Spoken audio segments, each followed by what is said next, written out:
Yo guys, this video is about Attack on Titan final episode. This was the end to one of the best animes to ever come out in anime history. In this last part of Attack on Titan, which is released as a movie, the rumbling is still going on and thousands of colossal titans are unleashed all over the world.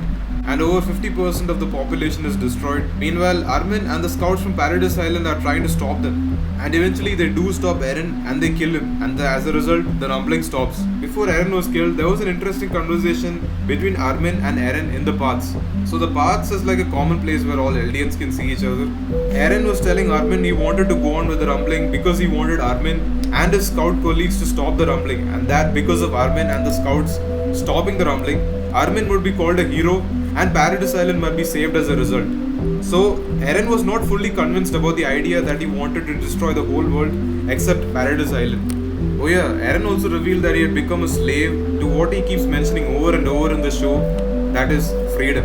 I think the idea behind Eren thinking that this is freedom means he was just going to eradicate everything from the world except Paradise Island. I think that was his definition of freedom.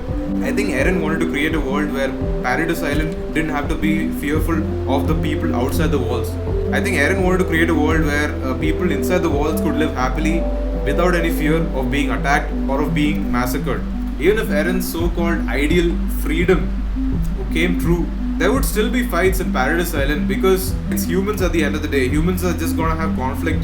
They're gonna have conflict over even the most minor thing that possible. So humans are gonna have conflict. So this ideal freedom that Eren sort of envisioned was not realistic at all. So it feels like Eren had two motives behind starting this genocide. That is like he wanted to destroy everything outside Paradise Island, the idea of freedom that he had, and he wanted Armin and the scouts to basically rescue the people outside the walls from the rumbling, and that Armin and his scout colleagues might be hailed as heroes. Because of that, Paradise Island might be saved.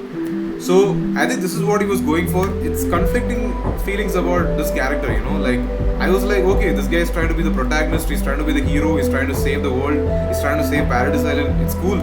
But like still, I really hated his character. I really hated how he conveyed things, how he came across as a character, like how he used to talk. I hated his cockiness and stubbornness at times.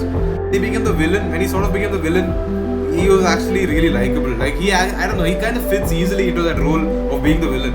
Honestly, in this show, that's what I thought. But when he was trying to be the hero, I felt like the role was not really fitting him. I think as a villain, I think he would have done really well. It's really weird how the show ended. I mean, Eren's dead. At the end, they showed the scene where 3 years later, they're still having conflicts, minor conflicts between nations, and they were still trying to negotiate peace between nations. So that just shows a peculiar part of human nature where conflicts are inevitable when a lot of humans exist together. So everybody has different opinions, and there are always going to be people who are going to act on those opinions even though it's going to negatively affect other people. I would recommend this show to people of almost all ages. It provides some insight about human nature. The characters as well were really amazing. Please leave a comment down below about what you think about this anime, about what you think about the ending of this anime, and I will see you guys in the next one. Peace.